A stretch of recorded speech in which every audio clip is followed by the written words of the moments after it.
Hello, gorgeous, beautiful souls. And this episode is for the woman who feels like no matter how much she is doing, it's just still never quite enough. This episode is for the woman who, no matter how busy or full that day has maybe been, she still feels guilty at the idea of sitting down and resting and relaxing that evening. It's for the woman who, when she does have childcare, feels guilty if she's not using that to be productive or move the needle forward or excel in her business.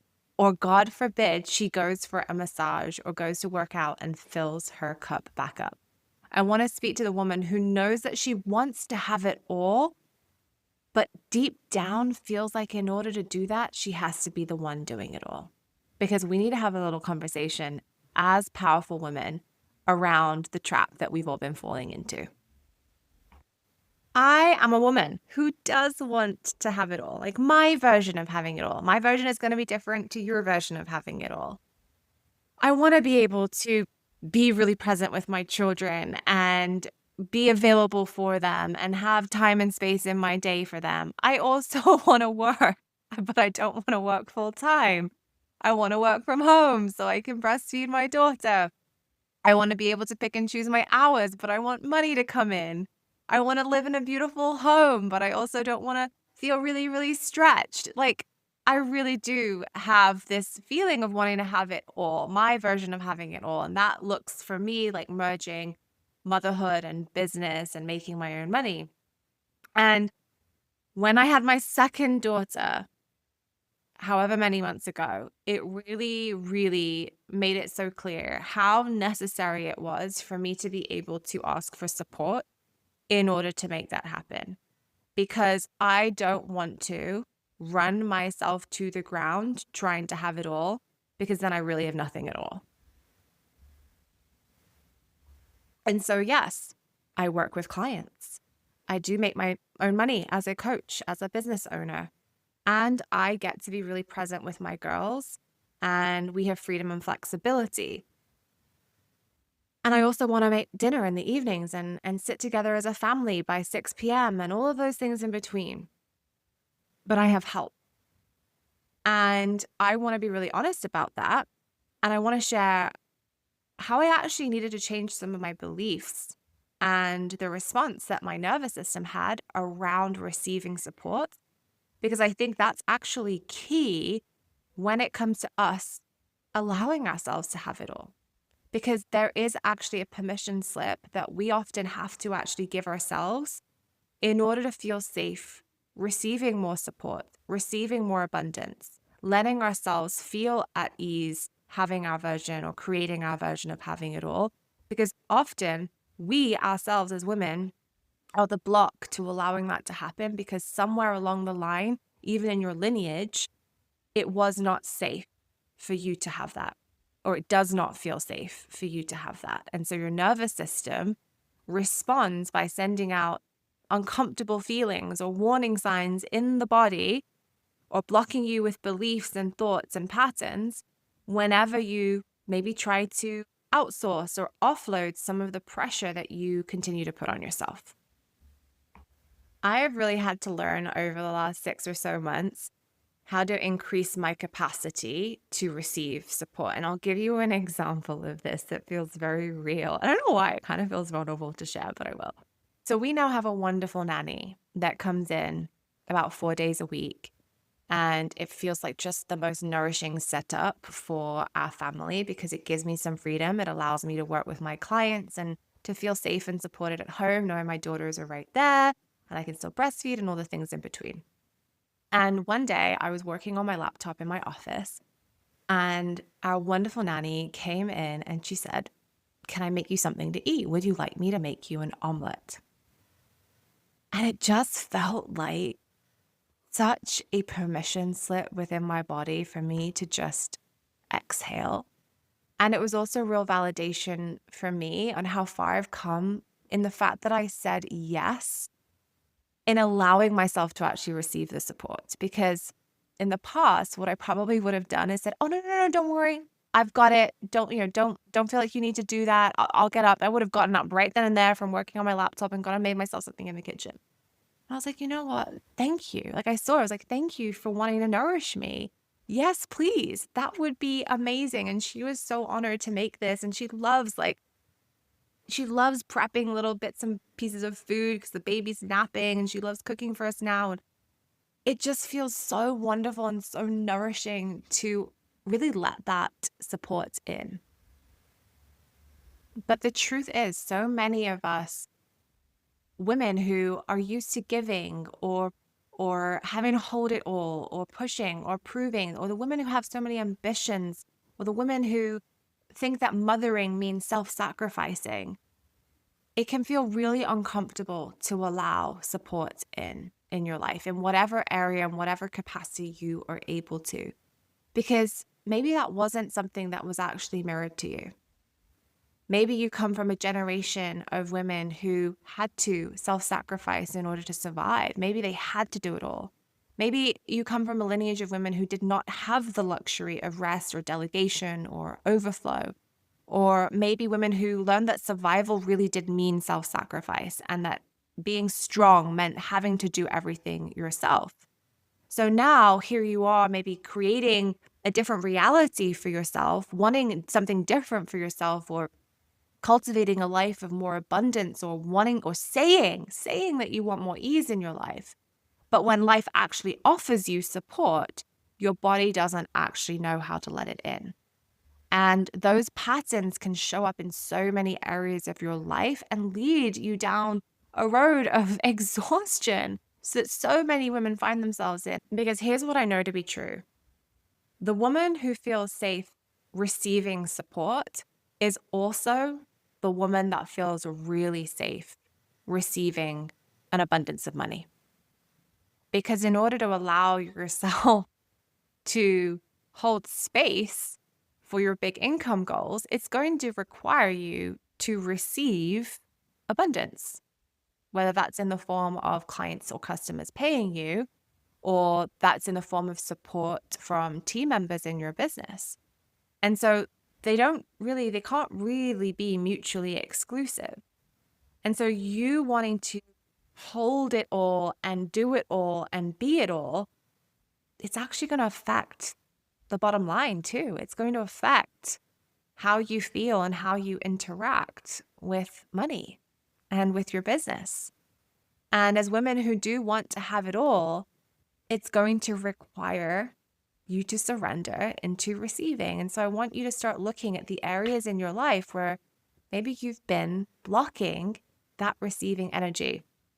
You know, I talked to my clients about this. I remember having a conversation with a client not that long ago around her income goals. And I said, you know, when someone pops in and says, let's say it's their partner or their husband, would you like a cup of tea?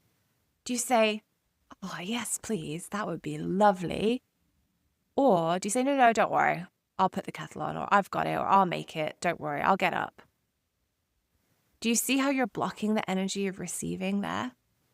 And money is just energy. And so where else are you blocking the flow of abundance? But I really do understand that it is one thing to know that you want or need support, or that you need to ask for help. And it's another thing for that to actually feel comfortable in your body. So I would love to share some ways in which maybe you could start leaning more powerfully into this starting today. Firstly, let's just do a little check-in. I want you to start thinking about your day-to-day life, your weekly routines, and the things that really stretch your capacity, the things that maybe drain your energy, things that maybe take away from the stuff that you could be doing, want to be doing, or that is more of your zone of genius. So let's look at both life and business. Like, does it take you an entire day to do the family's laundry, put it in the washer, the dryer, fold it, and then put it all away? I don't know about you. It is one of the tasks I was about to say despise, and I said to myself, don't say the word despise on the podcast, but I really do not like doing it. And it's such a drain of my time and my resources. If it's taking you an entire day to do that thing, but you also say, I want to make X amount of money in my business, or I want to prioritize my health and my well-being more this year. What is it costing you by you being the one to always fulfill that role and that responsibility? If you work with clients or customers in your business, what is your hourly rate for that thing? The service that you provide or the product that you provide, the work that you do, or if you work for a company, think about what is your hourly rate? You spending time doing that thing, is it worth that hourly rate? Not just financially, but also emotionally and physically. And if the answer is no, where could you ask for support for that thing? You might tell yourself it's resources that you can't afford to invest in that. But actually, what else would you make as a result of saying yes to investing in that, first of all? And also, there's always a way. Like maybe it's asking your partner to shoulder more of the responsibility. I don't know what your situation is like, but I really want you to get clear on what that would be for you. So that's maybe like just one example. Let's look at maybe business examples. I work with so many smart women who have such powerful, beautiful missions and dreams on their heart. And you know what they get stuck on? The weeds, the back end stuff, the tech pieces, taking them a week to figure out how to build a landing page and connect it to this server and then connect it to this email sequence.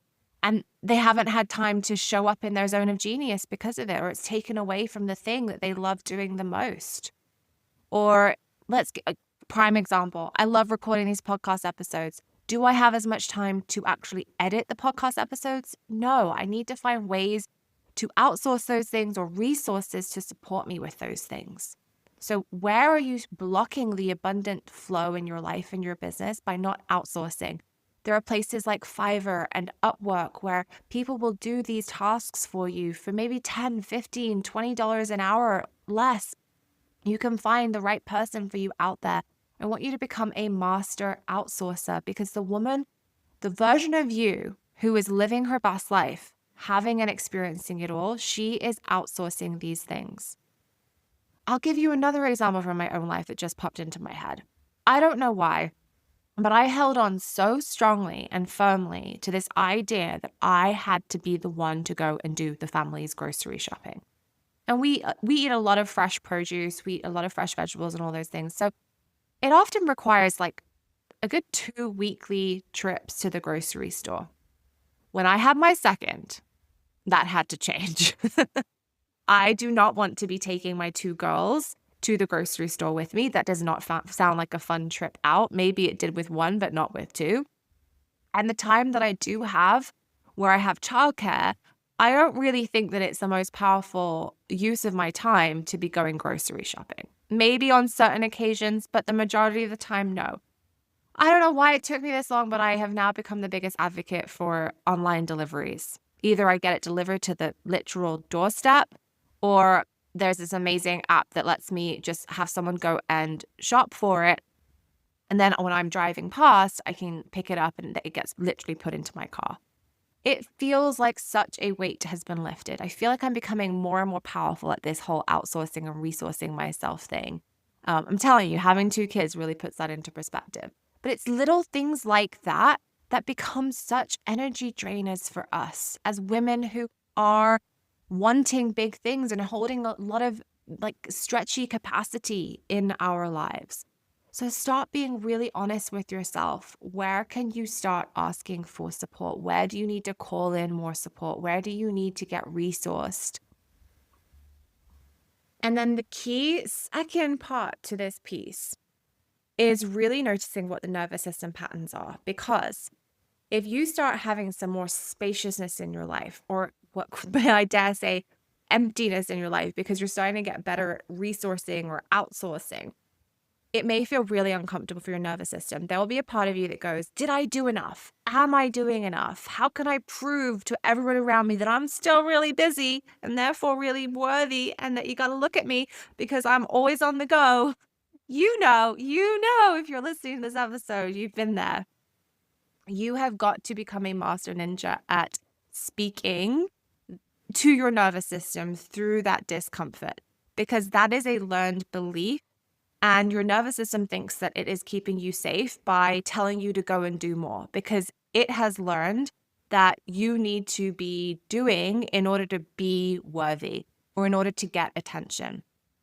Maybe that was literally what happened for you growing up, or that was what was modeled to you when growing up. And so when that discomfort comes up, I want you to just really sit with it, not try and push it away, not try to make it right or wrong, but just honor it and say, okay, there's that part of me that wants to always be doing. I see you, girlfriend. I know where you're coming from. I know this feels really uncomfortable, but we are going to move through it. Sometimes just simply having the awareness is enough to shift the feeling. It's really powerful within itself. But another tool that could be really great for you during that transition is a tool called EFT, or in other words, tapping. I'm a tapping practitioner and I use it with almost all of my one-to-one clients. I actually have quite a few YouTube videos where I'm tapping. So I will drop the link to that in the show notes below because I actually think I do have one on feeling safe receiving or allowing yourself to step out of the cycle of doing, doing, doing. So that would be a great one for you to watch as you're breaking these cyclical and generational patterns. So, as we start to close out this episode, I just want to invite you to go inward for a moment. Obviously, if you're driving, do not close your eyes. But if you have a moment to do this, I just invite you to place your hands on your heart, close your eyes, and go within. And just take a big, deep breath in and let it go. And tune into your body. And notice any areas that are holding on to any extra tightness or tension. Lovingly sending the breath that way. Letting your body know that it is safe to relax and it is safe to release. And asking your body right here, right now, what am I holding on to today that no longer serves me? What am I holding on to today that no longer serves me? And giving full permission to your body to start letting that go.